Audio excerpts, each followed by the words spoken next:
Hey, Jameer, this is Mr. H again. Hey, I'm going to show you how to answer this question using the graphing calculator. And basically what we're going to do is we're going to graph it and then find an intersection. Now, in general, this is the best way to do it if you aren't sure how to do it algebraically. And even if you're able to do it algebraically, this is probably a good way to just kind of do it first and make sure you know the answer and then do it algebraically. But now this question is a little bit more challenging because they want us to write our answer as a fraction. And when you find an intersection, it's usually going to give you the answer as a decimal. So that's what makes this a little bit more challenging. But anyway, I'm still going to show you how to do it, but unfortunately, you're going to have to do a couple extra steps. Now, so first thing you're going to do is what we did before. You're just going to put a line down the middle, and now this part is going to go, you're going to put it as a function of function number one, and the second part of the equation, or the right-hand part, is going to go in as f of 2. So let me show you exactly what I mean. So we're going to come here to the graph, and we're just going to enter the left-hand side. So it's going to be 6 minus control divide, that's 2/3. 2/3. And then we do parentheses, x plus 5, close the parentheses, press enter. All right, so there's our line. I'm going to move this up a little bit. And then we are going to press tab, and then we're just going to put in 4x for the right-hand side.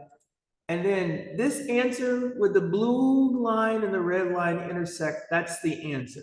We want the x coordinates. So all I'm going to do is do menu 64, go to the left, pull it to the right. Now, this number right here, this is the answer. Now, this is a decimal that goes on forever. So what I'm going to do is I am going to take this and I'm going to store this. So basically, I'm going to store this as x. So I'm just saying the x variable is going to have the x coordinate in it. So I'm going to press enter. Boom. So now you see it's bolded. Now, if I go over here to the calculator screen, let me get rid of this. Thought I cleared everything. Menu 15. If I press X now, you see all of these digits. Now, here's the problem, Jameer. Normally, we could just take this and we can convert it into a fraction. So let me see. I'm going to go menu 22, which is a fraction, and let's see. So, but it gives me this fraction with all of these decimals. This is not right. Now, here's a reason that it's not right. Basically, this is, let me go up here and copy this again. Now, here is the fraction. Now, this is a decimal that goes on forever, but unfortunately, it's getting rounded too soon. So this is 571428, and then it repeats 571428, and then it should be 571428. So watch what I do. I'm just going to get rid of the 6, and I'm going to repeat again. I just need to repeat one more. So I'm going to go 5, 7, 1, 4, 2, 8. And that is my answer. So now if I do menu 22, it tells me it's 4/7. That is the answer.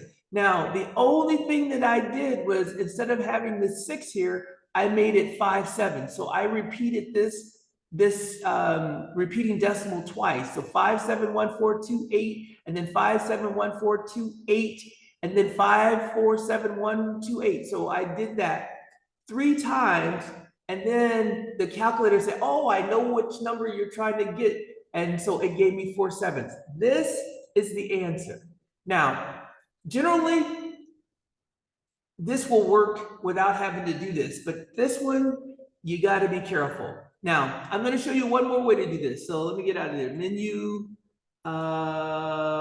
15. Now you can use INSOLVE. So menu 30, 31. Now all you have to do is type in the equation. So it's gonna be 6 minus control divide 2/3, 2/3 parentheses x plus 5 close parentheses equals 4x, and then comma, since we're trying to solve for x, we put an x here, boom.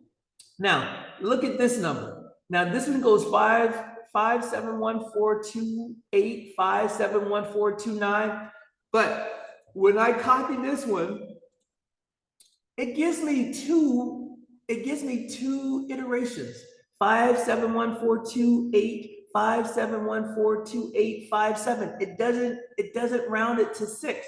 Now, if I do menu 22, it gives me the 4/7. So you can use INSOLVE, but I think in general, it's better to use the graphing feature. I hope this has made sense. In general, this is better. Now this one, because it has this decimal and we have to convert it to a fraction, that makes it more difficult. But generally, this is not going to be a decimal. This is going to be a nice integer number or whole number. But so I just wanted to show you how you would use the calculator. This is probably the best way to do it. All right, so I'm going to stop this and post it.